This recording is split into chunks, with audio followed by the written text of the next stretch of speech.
raha fitinina ry havana ny 4 andro any dia azo fitinina tahaka izao hoe ny finoana dia anorenana ny maha-kristianina ny ankohonana. Ny finoana dia anorenana ny maha-kristianina ny ankohonana.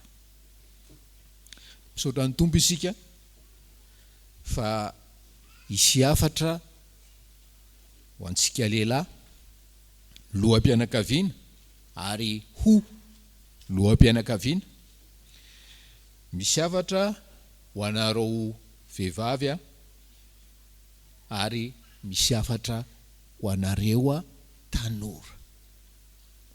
Anorenana ny finoantsika, anorenana ny maha-kristianina ny ankohonana. Romanina 12:12. Romanina 12:12.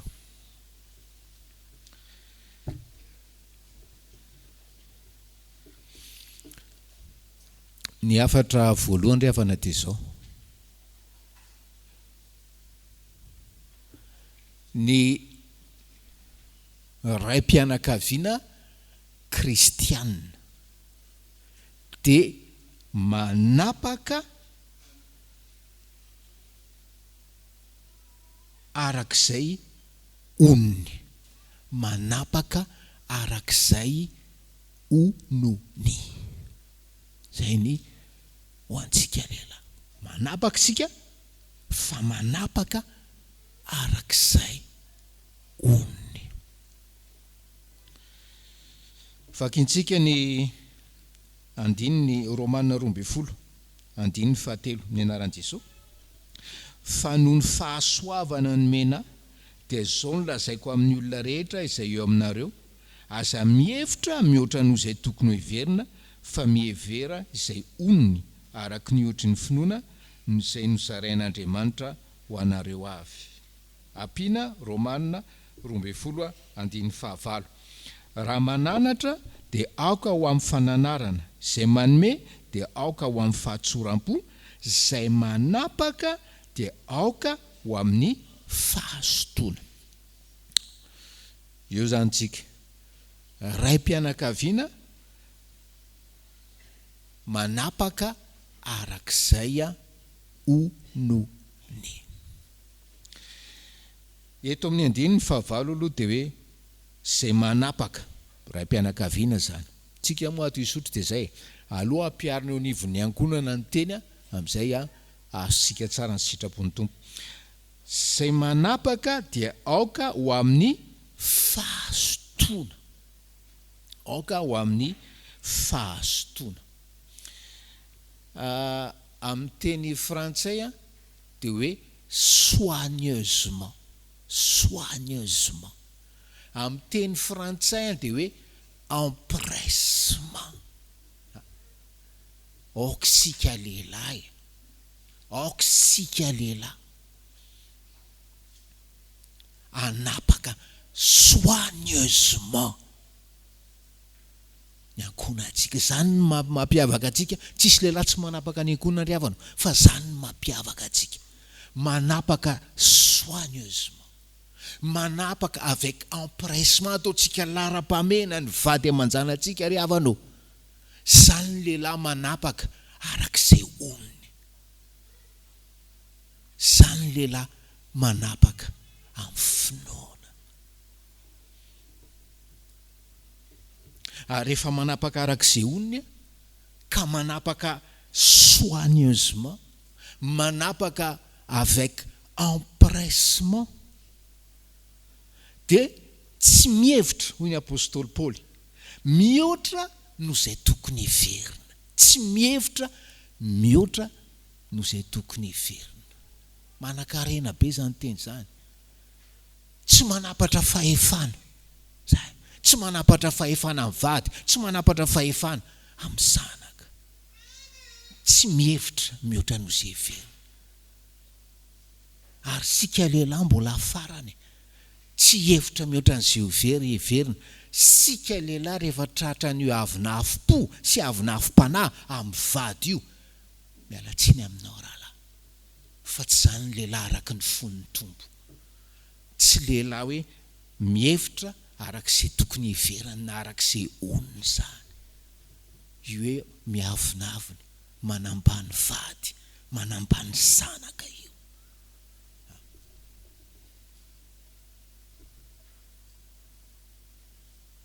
Fa ny mena finoana ianao, mena anjara finoana ianao ny apôstôly Paoly amin'ny 7. Tsarovy zany.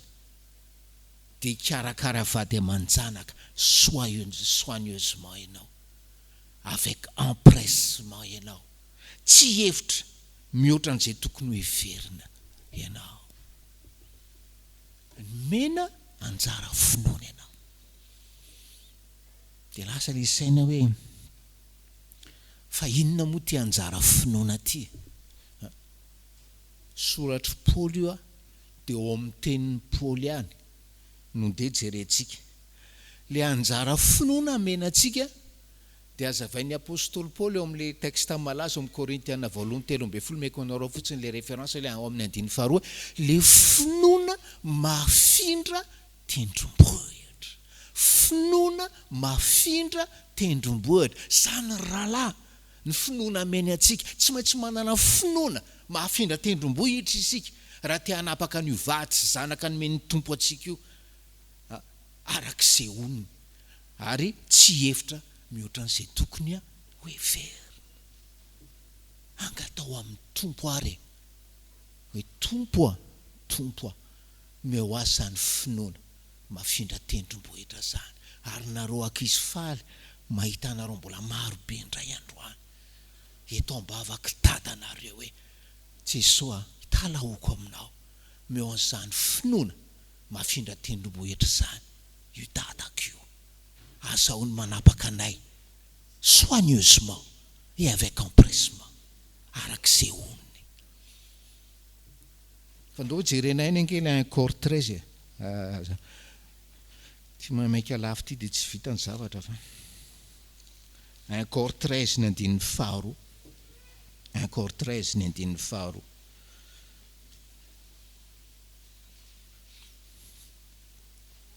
Ny anaran'i Jesosy.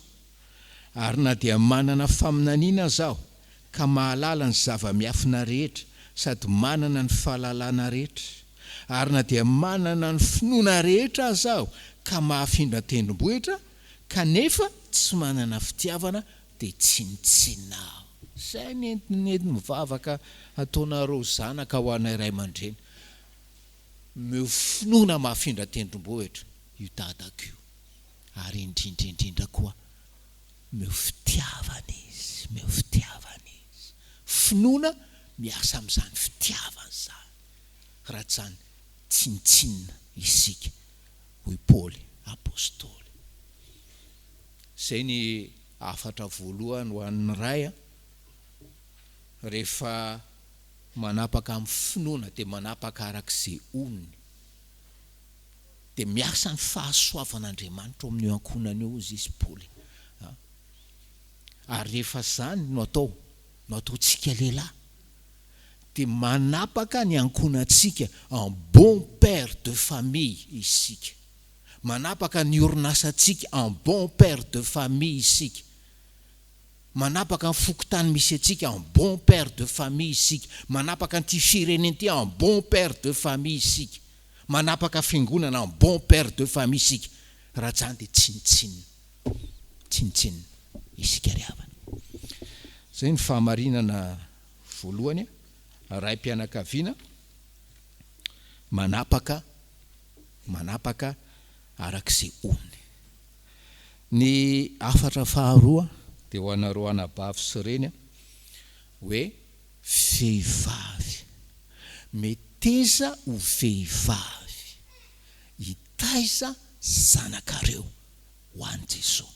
Meteza ho vehivavy, hitaiza ny zanakareo ho an'i Jesosy. Exodosy 4. Eksôdôsy toko faharoa.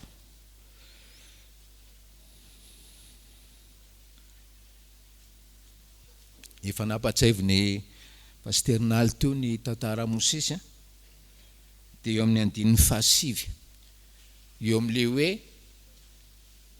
nentina teo amin'ny zanakavaviny Farao zany Mosesy zazakely. Dia nalain'ny Miriama mama Mosesy any hoe hitaiza azy. Dia eto amin'ny andininy fahasivy, ny anaran'i Jesosy, aroy ny zanakavaviny Farao taminy, ento ity zazy ty ka tezao aho, fa izao andoha ny karamanao. Dia nentin-draha vehivavy ny zaza ka nitezay. Zanakavaviny Farao miteny amin'ny mama Mosesy, zay niteraka azy avy eo an-kibony hoe tezao aho ty zazy ty. Ry havano, ranabavy malalo, aza tezaina ho an'ny Farao ny zanakareo, aza tezaina ho an'izao tontolo zao ny zanakareo. Tezao ho an'i Jesosy, tezao ho an'i Jesosy, ho an'i Jesosy. Eto a dia voateraky Mosesy 3 volana eo, dia le hoe tezaina ampinonoa izy, ampinonoa izy. Ok. Dia avy eo a lazaina hoe rehefa lehibe le zanaka, dia nafindra tany andapany Farao. Tsy fantatra marina hoe firy taona izy no nitezainy zany tezainy mamany Mosesy, tsy fantatra. Fa 40 taona latsaka kely, latsaka firy, tsy fantatra, ny tao andapany Farao izy. Fa jereo ny vokatry ny fitaizana Mosesy, tezany mamany azy, eny tezany zanakavaviny Farao azy. Soratra masina dia milaza hoe ao amin'ny asan'ny apôstôly any amin'ny asan'ny apôstôly hoe tezaina tahaka ny zanakandriana izy. Tsisy maratsy an'izany aloha. Tezaina tahaka ny zanakandriana izy a, aroy ny asan'ny apôstôly toko fahafito, ny fahendrena rehetra nananan'ny Egiptiana dia nomenan'ny Mosesy. Ny fahendrena rehetra nananan'ny Egiptiana dia nitezanan'ny Mosesy, nahery tamin'ny teniny Mosesy. Tsara zany a, tsara zany. Ary amin'izao aladin'ny sekoly zao, tsara hoe tsika sekoly a, ny sekoly malagasy mba miezaka amin'izany. Aha, mbola lavitry ny afo ny kitay. Fa zao, raha zany ny sekoly tao amin'ny nitezanan'ny Mosesy tao andapany Farao, ahoana ny vokatry le nitezainy reny azy, nanomboka tamin'le fotoana nampinonoana azy ka natonga azy ankizy lehibehibe kokoa. Tena niadana ry havana Mosesy tao andapany Farao. Saingy zao, vokatry le nitezainy mamany azy, vokatry le nitezainy mamany azy, azon'ny Mosesy natao nijanona tao andapany araka tamin'ny Farao, nanana laza, nanana voninahitra. Ary fantatra fa maro ny reny mety niteny tamin'izany hoe midapa amin'ny Farao aloha dia fa mba malaza, dia fa mba monahitra, mba manam-boninahitra, fa mijanona tsara ho, tsy zany nataon'ny Mosesy ry havana noho ny fitaizana nataon'ny reny taminy, tsy zany nataony. Tsy maintsy ny safidy izy, zany olona hoe tezaina ho an'i Jehovah, tezaina ho an'i Jesosy. Inona ny safidy tsy maintsy nataon'ny Mosesy? Hoe ny safidy izy a, na hoe ho Egiptianina na ho olon'Andriamanitra. Egiptianina miadana na olon'Andriamanitra azo antoka fa hiara-pahoriana. Tsy maintsy ny safidy Mosesy, vokatry le fitaizana azy zany, hoe ny safidy izy hoe na akafian'izao tontolo zao, akafian'izao tontolo zao, na ho zanaky ny fanjakan'Andriamanitra, ho zanaky ny Farao, na hoe anatanteraka zay mety hoe fanantenana na mpanantenan'Andriamanitra ny razam-behany. Zany ny safidiny ry havana. Ary ny epistily ho an'ny Hébreo dia mazava be hoe alonozy izy a niaritra fahoriana tsy zay hoe safidy ny fifaliana miaro faloto zany riavana le safidy eo amin'le fitaizana. Ary amin'izao andro ny sekoly zao sika ray aman-dreny dia zavatra mibahana ao tsaintsika dia hoe atafita ny zanatsika. Peu importe raha hoe loha sy fony zao tontolo zao mibaiko azy. Peu importe na hoe laza sy voninahitra satria lasa manatsara torana ny zanakitsika any ampitan-dranomasina any. Reny malalo eto modelin'ny mamany Mosesy. Aoka tsy ho izany no hitaizanao ny zanakao. Fa marina loatra ny tenin'i Jesosy Kristy hoe inona soa azon'ny olona raha azony zao tontolo zao ka very ny fanahiny. Maty antoka izy. Zay ny am'reny mitaiza ny zanany, na dia fotoana vetivetiko fotsiny aza, mitaiza ny zanany ho an'i Jesosy ry havana. Fahatelo farany dia afatra ho anareo tanora. Afatra ho anareo tanora ambany fahasoavan'Andriamanitra. Tanora mitondra ny raita-po aminy eo amin'i Jesosy.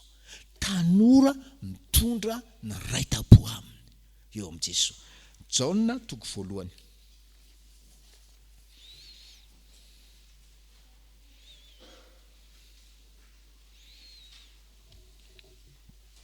Ny andininy fa 2:7 Jaona 1:1, ny andininy fa 2:7 ny anaran'i Jesosy dia nitondra azy ho any amin'i Jesosy izy. Andre io no nitondra Simona ho any amin'i Jesosy, ary no nijery azy Jesosy dia hoy izy, ianao no Simona zanaky Jaona, ianao no atao hoe Kefasy, zay atao hoe raha adika Petera. Tanora mitondra ny raita-po aminy any amin'i Jesosy ry havana. I Andre dia anisan'le mpianatra roalahy, mpianatra Jaona. Nitenenan'i Jaona hoe indro ny zanak'ondrin'Andriamanitra, indro ny zanak'ondrin'Andriamanitra. Ho niomalina io izy a nandreny momba ny zanak'ondrin'Andriamanitra, fa eto izy a nahita le zanak'ondrin'Andriamanitra. Nandre dia nahita. Ary tsy nandre nahita fotsiny, fa dia hoe nanaraka azy, nanaraka amin'izay alehany. Ahoana moa zany ny fanarahantsika an' Jesosy? Hoe te hanaraka azy, io ny teny no migidy anao, fanamasina no mitarika anao raha te hanaraka an' Jesosy anao. Ary tareny any amin'izay lalana tiany Jesosy alehanao, fa tsy any amin'izay lalana tianao izorana. Nandre, nahita, nanaraka, ary araka ny tamin'ny louange atao hoe mitoetra ao amin'i Jesosy. Ny hoe mitoetra dia tena mitoetra maharitra, ka tena hoe manana fiombona-po, manana fiombonan'aina amin'i Jesosy ry havanao. Zany ty andrety, zany ty andrety. Nandre, nahita, nanaraka dia mitoetra. Ary zany lehilahy zany ry havanao, zany lehilahy zany, zany no may satria nahita ny Mesia. Tena may izarany zany vaovao mahafaly zany amin'ny olona akaiky azy indrindra, dia ny raita-po aminy Simona.